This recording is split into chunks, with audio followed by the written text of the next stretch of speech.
All right, you guys. So in this video, we're going to be talking about how to take our Java GUI project, our scenery project, which already has good class structure. So notice the bird is in a bird class, the sun is in the sun class, and they're each keeping track of their own position. And so now we can easily modify that position and just redraw the screen.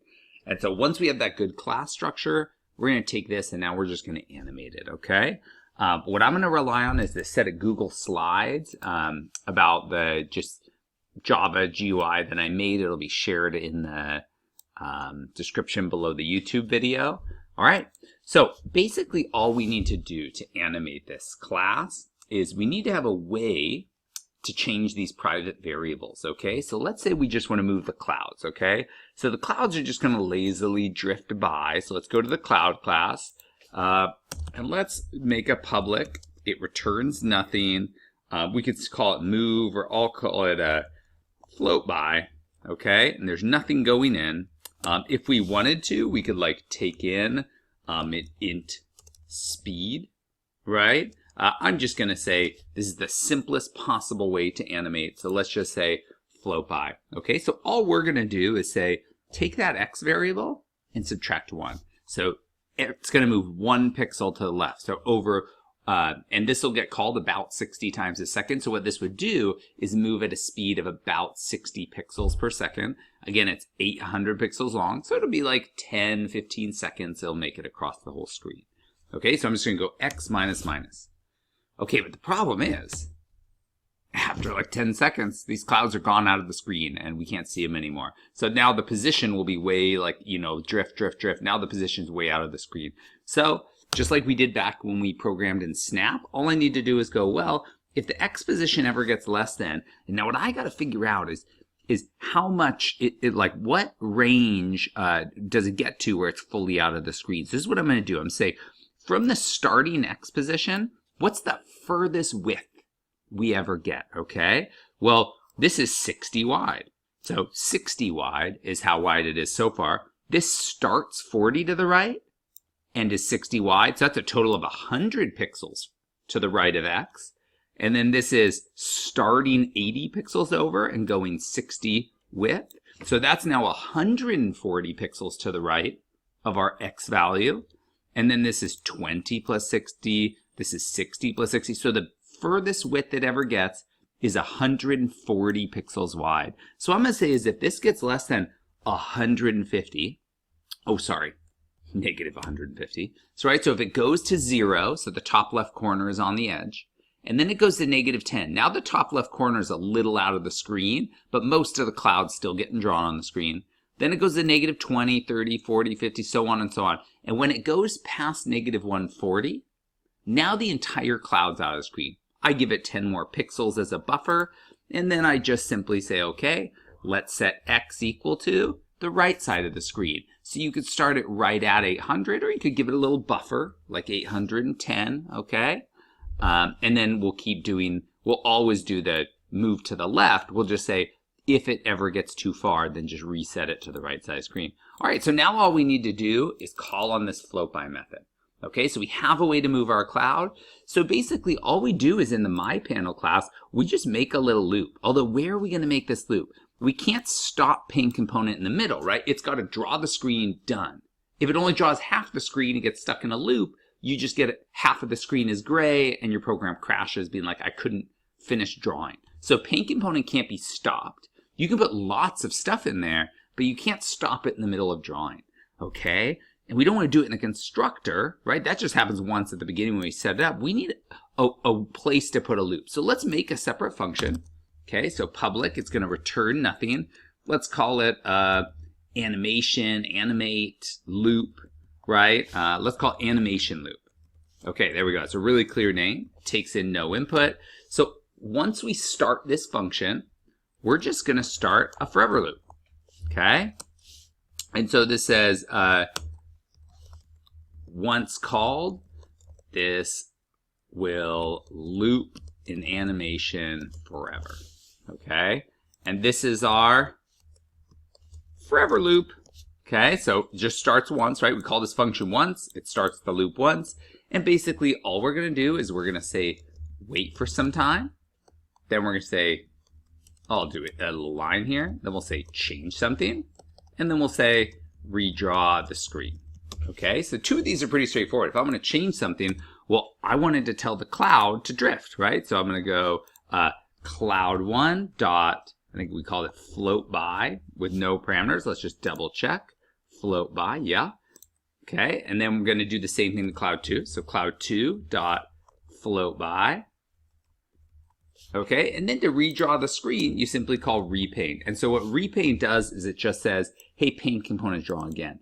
If you forget this line, it'll only draw the things that you tell it, but it won't wipe the slate clean and draw a background. Now, this doesn't matter because we drew an entire background, but if this wasn't there, we would have this default gray behind. And if we left this out, whoops, when we draw the tree once and then we draw the tree the next time, the last tree is still there. And then when we draw the tree the next time, it leaves the other tree there. And so I would leave this in saying we want to redraw the whole screen, and then we will actually set a background, right? We'll set our own background. So just to mention. All right, so repaint, we'll just call paint component to run again, and it'll redraw all these. The clouds will now have a new position. So all we got to do is wait some time, okay? Now, in the slides, I went over this in the animation section, but basically what we need to do is safely try to use thread.sleep, okay? So I put, right here, I put a link to this project, so you can click on this link, load it up, and here's a working simple animation. But the basic idea is we just need a way to sleep in MyPanel. And the way we do that is we simply try to wait and then safely say, oh, if there was something going on that couldn't be interrupted at all, then that was an interruption exception, and don't crash our program. Okay, so I'm just going to copy this. You don't need to manually code this yourself. You can just take my example. So I'm going to go back over to our project, and I'm just going to put that right there. Okay, so let's try it right now. Oh, wait. Silly me, I never started this function. So this function's all set up, right? When I call it, we're going to forever start a loop. That's going to wait a little time. It's going to do any kind of change in the picture, and then it's going to redraw it, okay? So what I'm going to do is go to our main, right? This is the only thing that gets run. So we set up our MyPanel, but after we open up the window, let's go ahead and, from our MyPanel object, which is called canvas, okay? Let's call on its public method. And so this is just to start our animation loop. Okay, let's go back over there and just double check. So in our MyPanel class, I made it a public method, and it is called animation loop. So let's go back to the main and simply say, let's start our animation loop. So in the main, we changed one line, which just says start that loop. In our MyPanel, we simply said make a function that has a forever loop that waits, changes, redraws. That's it. And now the rest of the time is just changing what you change, right? So changing the change. And so all you're going to do is say, well, how do I want the sun to move? How do I want the clouds to move? How do I want the birds to move? Okay, so let's go ahead and run this and see if it works. Fingers crossed.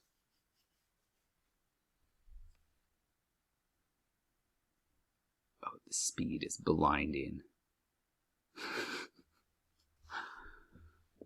All right, so there we go. Our clouds are floating by, and here they come. Oh, look at that, drifting right in front of the sun. Oh, it's an amazing animation. All right, so now you just get to play with how you move each object, right? The goal here would be that you test out different forms of motion. So one that I'm going to try out, we'll see how this goes off the top of my head, is I'm going to try and make the sun go in a circle, okay? So I'm going to use some trigonometry to do that.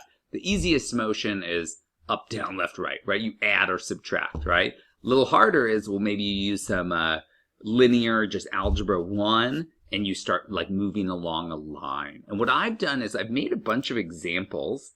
Let's go here. Lots of GUI examples. This is at the bottom of the slides here. And I have a ton of different types of motion that I put. So, I think, oh wait, no, sorry. This does have some, but I have animation examples right here. So here's animations of different types of examples. So here's how to change color, changing size. This is a circular path, which is what I'm going to do right now. This was even a circular class, but passing its location to something else. So now we have like a circular planet going around the sun, and then a moon going around the planet. Switching between images, so having an animation, right? So having like 5 pictures of somebody walking, and then having those animations play as you move. Traveling between 2 points, so this is called tweening, right? If you have 2 points, like having a slider that goes along that line, so moving, like say you have 2 planets and a rocket is flying to one and then flying back to the other. So how do you travel between 2 points? So, oh yeah, and then an array of objects. So how to randomly generate a bunch of stars. And the common mistake is people randomly generate every single frame, and so then they're just sparkling everywhere, which can be a happy accident or like welcome to epilepsy. But the key is just initialize the random array once and then just redraw it always in the same places. Okay, so those are a bunch of examples. So let's make a circular path right now for the sun, okay? Whoops, here's our example. So I'm going to stop this. We don't need to stop it. Let's leave it. So we'll go over to the sun, and I'm going to do a public void, let's call circular orbit. Okay, so at the start, we have this 650-50, but we don't care about that because we're going to manually override this, okay? So to travel in a circle, essentially what you're going to do is use that x squared, y squared equals, in a circle, and then we're going to convert it to trig. And so in general, we have x equals the radius times the cosine of the angle, okay? And then we have y equals r star the sine of the angle, but that's if it was centered at 0. So what we're actually going to have is the center x plus that, and then the center y plus that. And then all we need to do is add to the angle. Okay, so that's the basic idea of how do we make a circular path around a given center x, y with a given radius. And then the angle here, because we're using math.sine and math.cosine, will be in radians. So in other words, as it goes from 0, which always 0 is like, imagine the circle is right here. 0 is always to the right. And then it goes up and around, and 1 pi would be 3.14 over here. And then 2 pi radians. So by the time it gets to 6.28, it's now done a full circle. So we need to just keep that in mind, okay? So let's see, this is, I don't know, about 1 for a starting position. So let's do this. Let's go. We have a private double that is, let's call it angle. And then let's also make a private double called rotation speed, okay? And in the constructor for this, I'm going to say, let's start the angle at this angle, and we'll start it at, double rotation speed. And so I'm going to do that same thing with this. So this dot angle equals angle, this dot rotation speed equals rotation speed. All right, and then down here, we have a starting position. So now all we need to do is go, okay, so x equals, now we'll need to cast this back to an integer because you can't draw at a pixel location. So I'm going to cast this back to an int at the end, and then I need to do all my calculations. So, and we need a center. So we'll say, yeah, let's call this, no, let me think of how to do this. Yeah, let's call this center x, and this is center y. And then, yeah, let's set that up. Okay, there we go. So we got angle, rotation, and we're going to set up a private int center x and a private int center y. Okay, so this is the actual current position, and then this is the information about circular path. Okay, so this is going to be, and of course we need a, silly me, we need a private int radius. Okay, and we could have converted any of those to doubles if we wanted. So let's not set up a starting angle. Let's just default the angle to 0, and let's just set up a radius and a rotation speed, and that's all we need. Okay, so let's set this dot angle equals to 0, and we need just in order. So we're going center X. Okay. This dot center X, this dot center Y,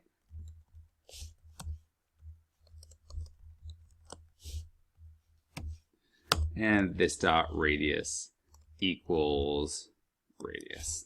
Okay, we're going to get rid of the X and Y starting positions because that's going to be calculated in every single frame. And actually, we could even just call it once here if we wanted to. So circular orbit. And all that'll do is that'll simply run it once so it calculates the current position. Okay, so we're going to say we start at center X and we go plus radius times the math.cosine of angle. And then what we're going to do here is we're going to multiply by rotation speed. So in other words, if rotation speed is 1, then what that means is every time we call this, well, I'll show you in a second. Okay. Yeah, let's just do angle. Okay, we'll do it like that for now, and I'll show you in another place where we do it. So y is the integer version of center y plus radius star math.sine of angle. And then all we're going to do is change that angle. So up here, let's go angle plus equals, and then we'll do rotation speed. Okay. Now, if we wanted, we could scale this speed to be like in some convertible units, like 1 degree of rotation per second. We could use the time delay. I'm just going to leave it as a variable you can play around with. But we could mathematically calculate this. But for now, we'll just say the angle starts at 0. We add the rotation speed. And when angle gets to 6.28, this is done a full circle. Okay, let's double check. The cosine of the angle times the radius plus the center. Yep. Okay, I think this is looking good. We cast it all back to an int at the very end, so x and y are in integer positions. Angle is a double, and we're at double. Okay, let's try it. So let's go back over to our constructor. I'm going to copy and paste this for a second just so I know the order. Let's go over to my panel, and where we set up the sun, I'm just going to go, okay, so we set in. So if I want the center to be 400, 600. So I want the center to be right down here, and I want it to go whoop around the screen. So I'm going to say center 400, 600, so bottom middle of the screen. I want the radius to be maybe 500, so it goes up to about here as it goes around the screen. Let's see how that looks. And then the rotation speed. So each frame, I'm going to be adding, so about 60 times a second, I'm going to be adding it, and by the time it gets to 6.28, it's done a full rotation. So let's think about that. Let's try 0.01, no, 0.1. So 60 of those would be at 6, so that would mean it does about 1 rotation a second. I don't know, so let's do half of that. Let's do 0.05, something like that as the rotation speed. So x, y, radius. All right, I think we're good. Let's try that. And then down here, all we need to do is say, hey, sun, do your circular orbit. I can't remember what I called it. Circular orbit. Okay, so my panel, let's try that out.